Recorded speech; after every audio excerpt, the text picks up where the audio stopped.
Hold up your hand. It feels solid, real, completely reassuringly there. But it is a lie. If we could shrink you down, smaller and smaller, past your cells, past your atoms, down toward the smallest thing that can possibly exist, you would find something terrifying. You are almost entirely empty space. Tonight, we are going on a journey, not outward, to the edge of the universe, but inward, to the very bottom of reality. And what we find there will change how you see yourself forever. We begin at your scale, a little under 2 meters of skin and bone. Now we fall inward, past a single grain of dust, down to one tiny flake of your skin. And there we meet the first great secret. You are not one thing. You are a colony of nearly 40 trillion living cells, each one a bustling city, all working together to build the illusion that is you. And we are only just getting started. Now we dive inside a single cell, and it is enormous, a vast churning factory of molecular machines, all built to protect one thing at its very heart. Coiled up tight inside the nucleus is your DNA. If you unraveled it from just this one cell, it would stretch 2 full meters, unwind all the DNA in your body, and it would reach to the sun and back, dozens of times over. All of it, folded up inside you. We zoom deeper into the DNA itself, and the world dissolves into molecules. Tiny structures snapping together like the most intricate machinery ever built. A single molecule of water, the stuff you are mostly made of, is just 3 atoms locked together. So we push closer, in toward one of those atoms, and here, the solid world you think you know completely falls apart. This is an atom, and it is almost entirely, shockingly empty. At its center sits a tiny nucleus, and far, far away, a haze of electrons. But the space between them is vast. If we blew this atom up to the size of a football stadium, the nucleus would be a single marble sitting on the center spot. The rest, the whole stadium, is empty. That is what you are made of. That is what solid ground really is. And it gets stranger.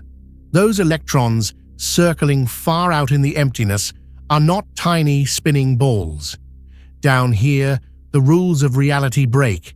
An electron is a smear, a cloud of pure possibility, existing everywhere in its orbit at once, only becoming real the instant something looks.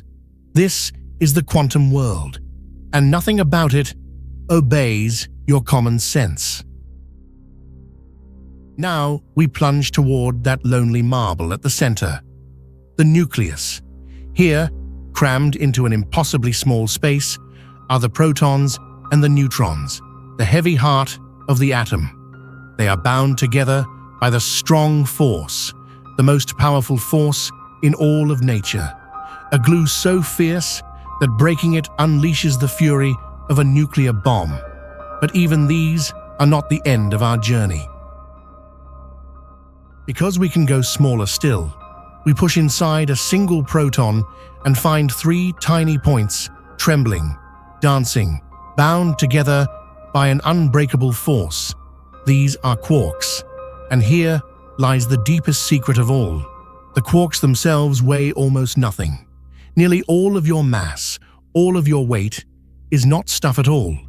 It is the raw energy of the force holding them together.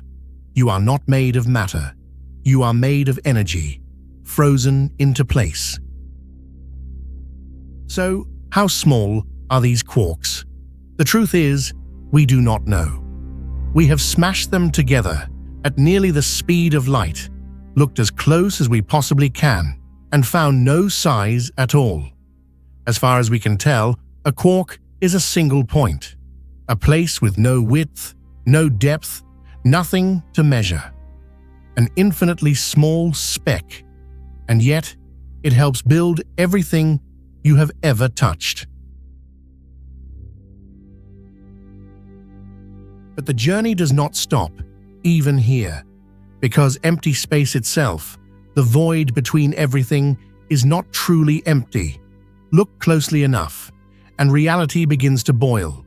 Particles flicker in and out of existence, borrowing energy from nothing and vanishing again before the universe can even notice.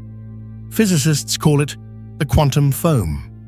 At the very smallest scale, the calm, solid world is a raging storm. And finally, we reach the bottom, the Planck length. It is so unimaginably small that if a single atom were blown up to the size of the entire observable universe, the Planck length would be about the height of a single tree. Below it, the words distance and size may lose all meaning. This may be the smallest that anything can ever be, the final flaw of reality. So what is down here, at the very bottom of everything, the strangest answer of all? Perhaps there are no particles. Perhaps everything, every quark, every electron, every single piece of you, is nothing but a vibration, a ripple in an invisible field that fills all of space. If that is true, then you are not a thing at all. You are a pattern, a song, playing on the fabric of the universe. So look at your hand again. It is almost entirely empty space, held together by invisible forces, built from tiny knots of trembling energy that may not even be things at all. By every measure, you are barely here, and yet, this impossible arrangement of nearly nothing has done something the rest of the universe cannot. It has woken up. It is looking inward and wondering what it is made of. You are the emptiness that learned to ask questions. So look closer while you still can.